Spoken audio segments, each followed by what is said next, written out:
Hello mga mindset! Welcome to our vlog! For today's video, tuturuan ko kayo kung paano gumamit ng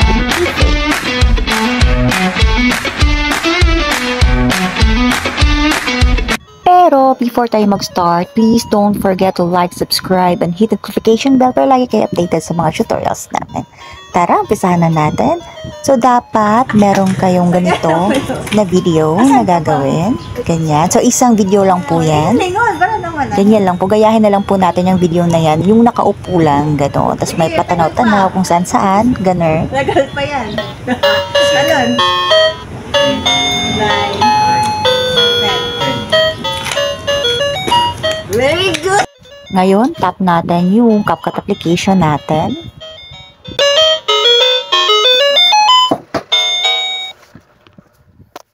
Ayan, click natin yan si Do Project.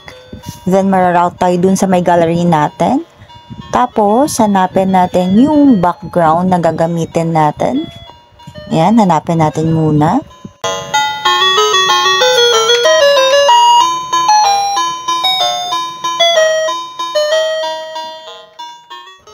Ayan, nakita ko na siya. Select natin yan.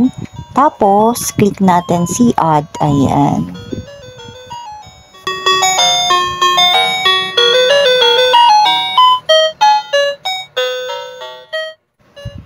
Ayan, added na siya. Check nga natin. Okay. So, ngayon, click natin si Add Overlay na sa bandang baba para makapagdagdag tayo ng isa pang video. Click natin yan. Then, maroute tayo dun sa may gallery po natin. Hanapin natin yung video na ginawa natin. Yung sabi ko kanina, nagayahin nyo na lang yung video na pinakita ko.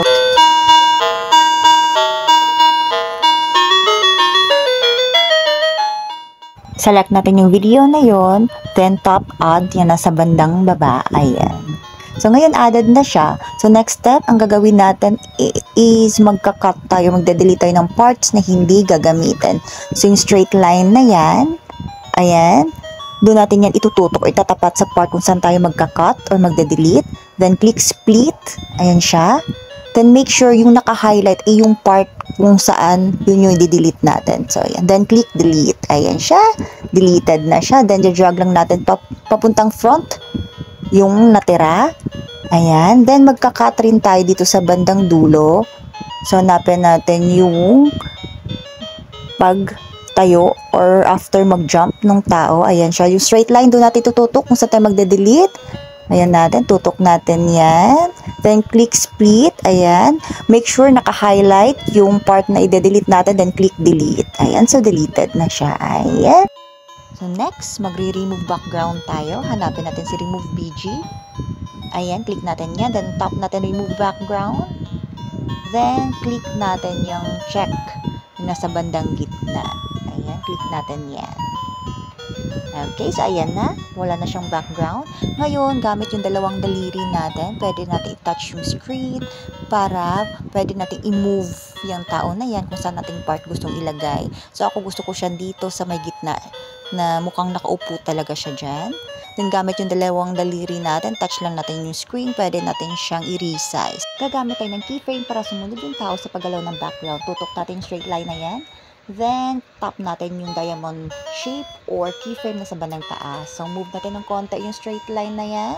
Move natin or resize natin yung tao. Then, matic, may diamond shape or keyframe na appear dyan sa highlighted na video na yan. So, same procedure. Move natin ng konti yung straight line. Galaw ng konti sa tao. Then, matic, may diamond shape or keyframe na mag-appear dyan. So, ganyan lang po siya. So, pag yung tao or item is okay na or goods na kayo, ayaw nyong i-resize, ayaw nyong i-move, pwede naman ninyong lakihan yung pag-move ng straight line na yan kung saang part lang ninyo gustong i-move yung tao or yung object. So, matic, pag nagalaw nyo ng konti, yung object or yung tao, matic, may mag-a-appear na keyframe dyan. So, no need na every time mag-move kayo ng straight line na yan at magre-resize kayo ng tao or object dyan, magta-touch kayo or tatap ng keyframe sa bandang gitna. No need na yan. Okay? Hindi na siya necessary kasi matic nang lalabas yung keyframe dyan sa highlighted na video na yan. Pag gusto nyo namang tanggalin or nagbago isip nyo, gusto nyong hindi dyan banda ilagay yung keyframe, gusto nyong mag-move ng konti. So, paano mag-delete ng keyframe? Tap nyo lang ulit yung keyframe na nasa bandang gitna. So, mawawala na siya. So, ganun lang po.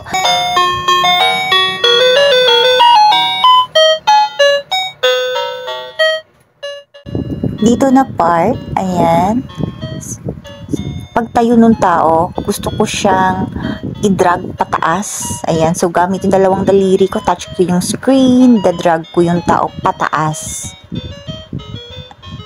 Para mukha talaga siyang tumalon.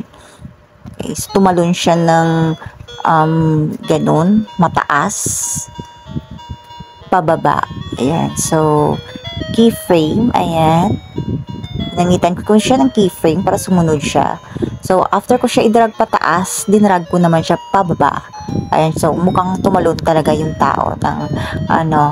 Mataas yung pagtalon niya galing sa bridge. Ayan. So, ganun lang po siya.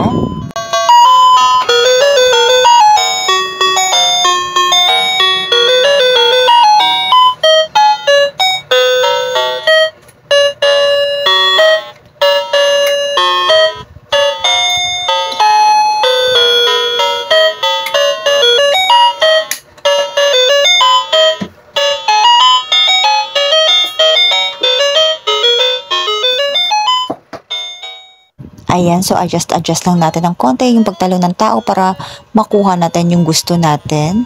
So, goods na ako dyan. So, proceed tayo. Next step, click natin add overlay. Ma-route tayo dun sa may gallery. Mag-a-add tayo ng isa pang effects niya, yung smoke. Para paglundag ng tao ay meron tayong pausok.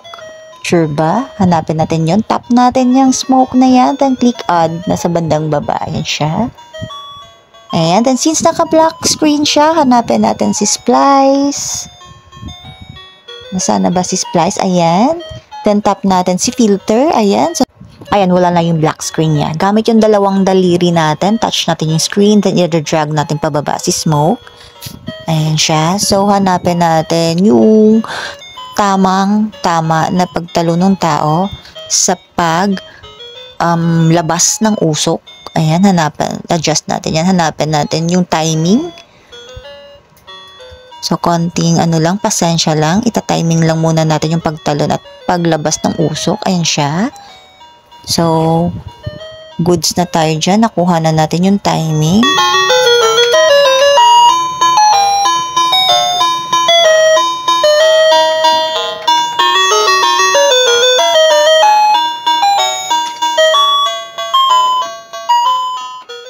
Ngayon, magdadagdag pa ako ng isa pang smoke. Click add overlay. Hanapin natin yung isa pang klase ng pausok natin. Tap natin yun. Ayan, tap natin yan. Then click add na sa bandang baba. Ayan siya.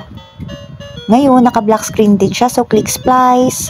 Select filter. Ayan, wala na yung black screen niya. Ngayon, gusto ko siyang baliktarin. Hanapin natin si transform. Hanapin natin. Yan, transform. Then, click natin mirror para bumaliktad siya.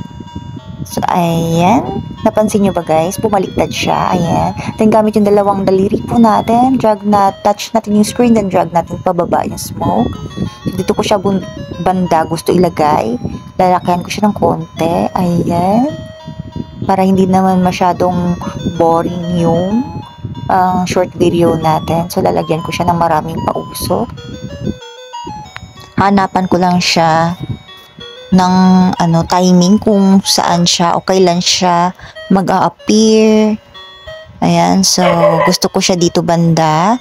Then, habaan ko yung appearance niya ganun. Ayan, para medyo naman yung video. Medyo may pausok-usok. So, ayan, goods na tayo dyan. Ayan, so goods na ako dyan. Pero nasa inyo na guys kung meron pa kayong gustong idagdag. Ayan, so ako okay na ako dyan. Ganyan lang kasimple. So ayan, tapos na tayo guys. Sana naman may natutunan kayo sa simple tutorial na to. Please don't forget to like, subscribe, and hit the notification bell para lagi kayo updated sa mga tutorials namin. Salamat!